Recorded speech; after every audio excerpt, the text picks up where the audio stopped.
Bonjour tout le monde, bienvenue dans ce nouveau podcast Parlons Football. On va parler un petit peu de Rodri, de Manchester City, parce que Rodri du coup s'est blessé. Rupture du ligament croisé pour Rodri, fin de saison. Et il y a beaucoup de choses à dire quand même sur ça. Déjà, que la blessure arrive au pire moment. Voilà, il y a eu un petit peu une propagande sur les réseaux pour voir Rodri Ballon d'Or. On sait très bien que malheureusement, même si techniquement les journalistes sont censés voter pour le meilleur joueur l'année passée, et il y a aussi une vision court-termiste qui entre en jeu. Et le fait que Vinicius soit un petit peu en pleine bourre à côté et que Rodri se blesse comme ça, j'ai peur que justement ce soit une des raisons qui lui enlèvera potentiellement le ballon d'or. Même si de base, de par son poste et de par son profil, il y aurait eu quand même assez peu de chances qu'il le remporte, aussi parce que Manchester City, c'est un club très médiatisé, mais c'est pas le club le plus médiatisé, contrairement à Real Madrid avec Vinicius. Et justement, je pense que cette blessure, elle arrive un petit peu au pire moment pour lui, juste avant le clôture des votes pour le Ballon d'Or. Et aussi qu'une très grave blessure comme ça arrive à l'âge où il est dans son prime. Et clairement, Rodri est à son prime actuellement, en tout cas avant sa blessure. Il était le meilleur joueur à son poste. Je pense pas trop me lier en disant ça. Et il était top 3, top 5 ballon d'or potentiellement cette année. Donc il a 28 ans. Et la rupture des ligaments croisés fin de saison. Bon, on va dire que Manchester City a quand même certaines ressources à côté pour pallier un petit peu à son départ, enfin sa mise hors très forcée. Ils ont recruté Gundogan, ils ont aussi Kovacic. C'est Kovacic qui avait remplacé d'ailleurs Rodri contre Arsenal. Et c'est peut-être aussi, au final, vous savez, le malheur d'un joueur fait souvent le bonheur d'un autre. Là, il y a quand même des bons joueurs sur le banc du côté de Manchester City. Un Matteo Kovacic qui pourrait rentrer dans le 11, mais je pense que ça va aussi donner lieu à une nouvelle animation de Manchester City. Maintenant que Manchester City n'a plus ce 6 très bon défensivement et finalement très, très rude, va falloir trouver une autre animation. Rodri, si je ne dis pas de bêtises, c'est le seul milieu défensif de l'effectif de Manchester City. Donc à côté, ouais, ça va être des Gundogan, ça va être des Matheus Nunes, ça va être des joueurs comme Bernardo Silva, Kovacic, c'est plus des joueurs à vocation box-to-box ou offensif. Et donc voilà, je pense que Rodri va falloir pallier à sa blessure, va pas falloir pallier à son forfait. Aujourd'hui, je pense que pour les 4 prochains mois, on va dire les 3 prochains mois avant le mercato hivernal, Manchester City aura de quoi faire, sachant qu'il y a quand même des grosses échéances qui sont déjà passées, notamment Arsenal. Donc, c'est quand même compliqué de se projeter. Est-ce que Manchester City doit recruter pour combler au départ, combler à la blessure de Rodri? Je pense que oui. J'ai un nom qui me vient en tête, c'est Bruno Guimaraes. Voilà, Bruno Guimaraes, Manchester City le supervise depuis quand même relativement longtemps, depuis bien 2 saisons. Et je pense que Manchester City, c'est peut-être le moment pour péter le budget et aller le chercher. Cependant, il y a un facteur qu'il faut prendre en compte, c'est que Manchester City est dans le radar du fair play financier. On a vu les rumeurs comme quoi il pourrait être relégué en D2. C'est quand même quelque chose à prendre en compte. Ça veut dire que Manchester City ne pourra pas dépenser très gros. De l'autre côté, Bruno Guimaraes est à Newcastle. Je ne pense pas que Newcastle acceptera un prêt. Donc c'est un dossier très compliqué. Mais je pense que si remplacement de Rodri, il doit y avoir via un recrutement au prochain mercato, ça doit être un joueur style Bruno Guimaraes. Un joueur très fort défensivement, avec une bonne qualité de relance, une bonne capacité de projection, qui marque quand même quelques buts, même si Guimaraes marque moins de buts. Mais Rodri, quand même, pour un milieu défensif, marque quelques buts. Il a un bon pied droit. Et ça doit être un joueur à vocation défensive et un profil vraiment différent de ce qu'il y a à Manchester City actuellement. Parce qu'actuellement, on a beaucoup de joueurs très techniques qui savent se projeter, mais on a assez peu de joueurs qui savent très bien faire ce lien entre l'attaque et la défense et qui savent gérer tout simplement les transitions attaque-défense.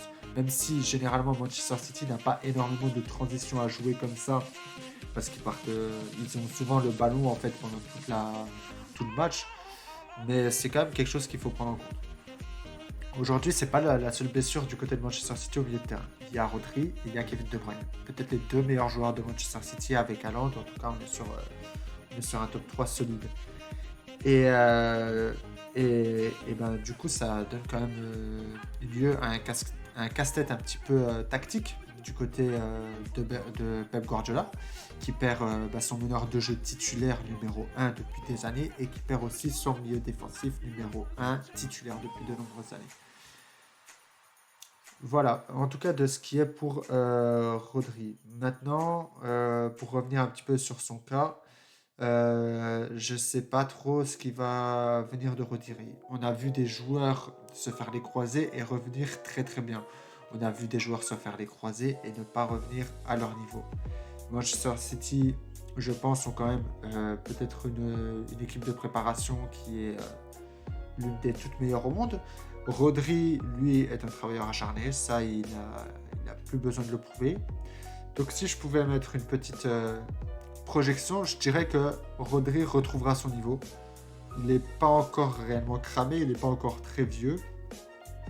Et c'est un joueur aussi qui, je pense, est capable de changer son style de jeu pour avoir quelque chose de peut-être un peu moins énergivore, mais de tout aussi efficace. Je pense que Rodri a la capacité de faire ça. C'est vraiment dommage quand même que cette blessure arrive en début de saison comme ça, juste avant les très grosses échéances de Manchester City, notamment en Ligue des Champions. Mais voilà, encore une fois, ça fait appel à ce que disait Rodri en conférence de presse. Il y a trop de matchs. Et quand on a un joueur comme Rodri, ben, on a envie qu'il soit titulaire sur tous nos matchs. Donc c'est sûr qu'à un moment, il y a des blessures comme ça qui devaient arriver. Et ben, elle arrive un petit peu au pire moment.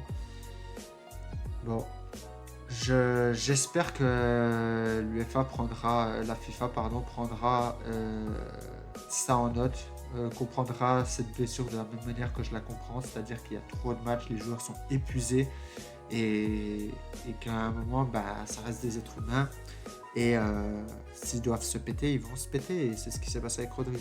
Donc j'espère que la FIFA comprendra ce message, aménagera son calendrier, mais j'ai peu d'espoir quand même là-dessus. La FIFA, ils préfèrent plus regarder leur portefeuille que réellement la santé des joueurs. La santé des joueurs est quand même mis par moment un petit peu au second plan et c'est quand même très triste parce que c'est les acteurs du jeu, c'est les joueurs qui vont rapporter en fait l'argent justement. Et s'ils sont pas là, bah, c'est gagnant pour personne. Donc autant préserver et garder la rareté de ces joueurs qui ont des carrières qui vont s'étaler sur 15 ans. Mais bon. Sinon, c'est un peu compliqué quand même de remplacer un joueur comme Rodri si jamais Manchester City veulent quand même aller chercher quelqu'un en hiver. J'avoue que là tout de suite, j'ai pas forcément de nom qui me vient en tête.